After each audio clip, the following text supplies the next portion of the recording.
થરાદ તાલુકાના બીએસએફ જવાન વિપુલભાઈ ચૌધરી ટ્રેનિંગ પૂર્ણ કરી માદરે વતન પરત આવતા સૌપુરા ગામમાં સ્ટેશનથી ગામ સુધી રેલી સ્વરૂપે અભિવાદન યાત્રા યોજી જવાનનું જાહેર સન્માન કરવામાં આવ્યું છે. ટ્રેનિંગ પૂર્ણ કરી વતનમાં આવતા દેશભક્તિનો માહોલ જોવા મળ્યો હતો.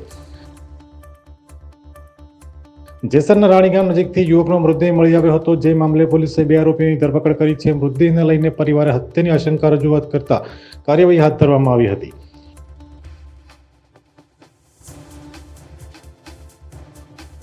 કલાકાર દિલજીત દોસાંજે ગુજરાત સરકારના વખાણ કર્યા છે. તેલંગાણામાં દારૂનો સોંગ ન ગાવા માટે નોટિસ મળ્યા બાદ ગુજરાતમાં પોતાના કાર્યક્રમ દરમિયાન ગુજરાત સરકાર તરફથી નોટિસ ન મળ્યાનું જણાવી ગુજરાત સરકારના વખાણ કર્યા છે.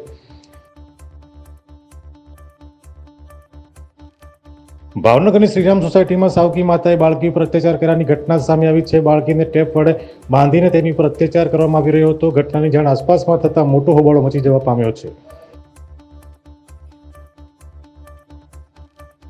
દિલ્હી સરકારના કેબિનેટ મંત્રી અને આમ આદમી પાર્ટીના મોટા નેતા કૈલાસ ગેહલોતે રાજીનામું આપી દીધું છે. કેજરીવાલ સરકાર પર આરોપ લગાવી રાજીનામું આપતા તેમણે ભારતીય જનતા પાર્ટીને જોઈન કરી લેતા દિલ્હી ચૂંટણી પહેલા આમ આદમી પાર્ટીને મોટો ઝટકો લાગ્યો છે.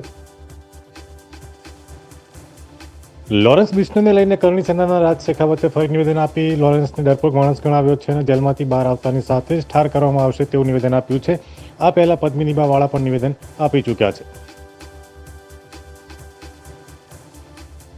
ખેરાલુ એપીએમસીમાં ટેકાના ભાવે મગફળી ખરીદવાની શરૂઆત કરવામાં આવી છે. સરકાર દ્વારા જાહેર કરાયેલા 1356ના ભાવથી મગફળી ખરીદાઈ રહી છે.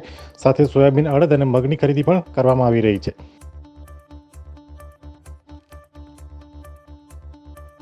મહારાષ્ટ્ર ચૂંટણી પ્રચારની એક સભામાં કોંગ્રેસ નેતા રાહુલ ગાંધી અદાણીનું નામ લઈને મોદી સરકાર ઉપર પ્રહારો કર્યા છે. પટારામાંથી ફોટો કાઢી બતાવી એક હેતો સેફ એનો નારો આપી આકરા પ્રહારો કર્યા છે.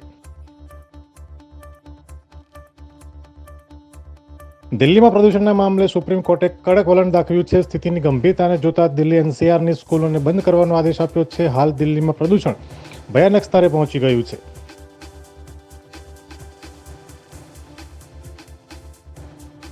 ગોધરાકાંડ ઉપર બનેલી ફિલ્મ ધ સાબરમતી રિપોર્ટના પીએમ મોદીએ વખાણ કરતા ટ્વિટર પર લખ્યું છે કે સત્ય એક દિવસ જરૂર બહાર આવે છે. પીએમના ટ્વીટને લઈને વિપક્ષી નેતાઓએ રાજનીતિ શરૂ કરી દીધી છે. ફિલ્મ 15 નવેમ્બરે સિનેમાઘરમાં રિલીઝ થઈ ચૂકી છે.